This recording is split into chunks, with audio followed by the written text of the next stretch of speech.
Bonjour à tous. Réponse courte. Si tu veux faire lâcher un chien qui a mordu un enfant ou un autre chien qui ne veut pas lâcher, la meilleure solution que je connaisse, c'est d'étrangler le chien en question.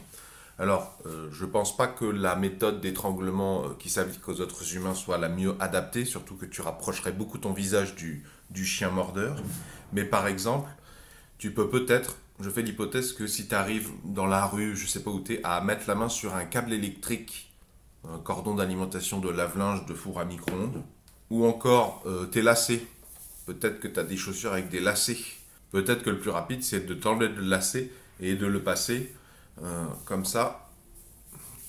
Le but, c'est en fait de stranguler, d'empêcher le passage de l'air jusqu'à un moment où en fait le chien va commencer à être obligé de lâcher un peu pour essayer de respirer. Il va suffoquer. Le but, c'est pas de le tuer, bien sûr, mais de l'étrangler suffisamment. Voilà un harnais d'appareil photo. Ben, pareil, voilà, tu appliques tu serres jusqu'à l'obliger à desserrer sa mâchoire.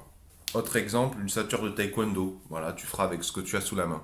Et maintenant, la réponse longue. Bonjour à tous. Ça fait un moment que je me demande comment faire pour faire, si je suis témoin d'un chien qui a attrapé à la gorge un autre chien qui ne veut pas lâcher, ou un bébé qui l'aurait attrapé au bras ou ailleurs, ou un autre être humain, comment je fais pour le faire lâcher. Je vous mettrai des sources dans la description, notamment des vidéos où on voit que même plus de 10 êtres humains ont beaucoup de difficultés à faire lâcher un pauvre chien qui a l'air d'avoir une mâchoire beaucoup moins musclée que celle d'un Rottweiler, par exemple, ou des chiens pas particulièrement impressionnants.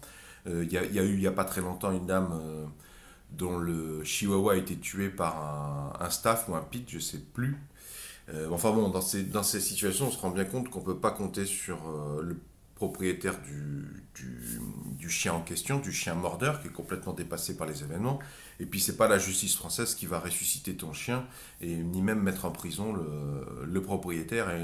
Donc, j'étais parti pour m'acheter une bombe au poivre. Ça m'a l'air pas mal. Mais en fait, en faisant des recherches, là, je suis tombé sur une personne qui parle de ça, qui a l'air d'avoir de l'expérience avec les chiens, et elle a été amenée à séparer des chiens qui se battaient entre eux.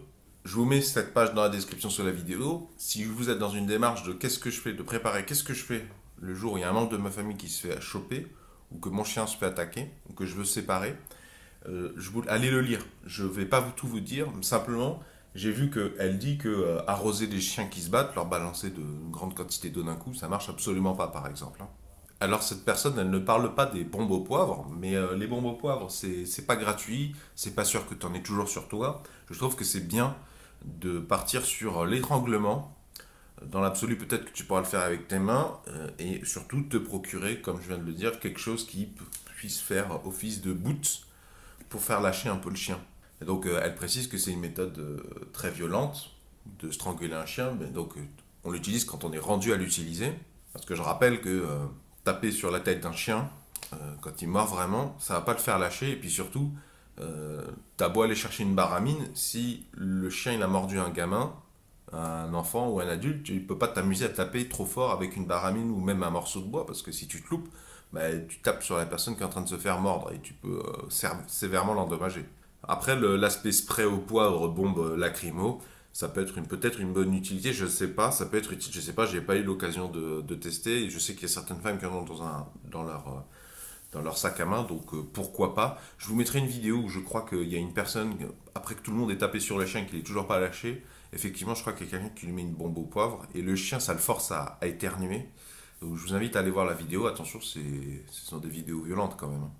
J'espère que cette information pourra vous aider à prendre soin de votre santé ou des membres qui vous sont proches.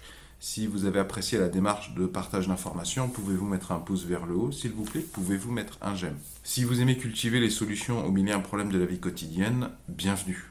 Vont s'afficher à l'écran un rond et un rectangle. Le rond, vous cliquez dessus, ça vous abonne gratuitement à la présente chaîne YouTube. Quant au rectangle, si vous cliquez dessus, ça vous emmènera vers tous les épisodes de la thématique uniquement santé, veiller à la santé de soi-même et de sa famille. Ce sont des informations pratiques, beaucoup de bobologie ou de retours d'expérience concrets comme celui que je viens de vous faire.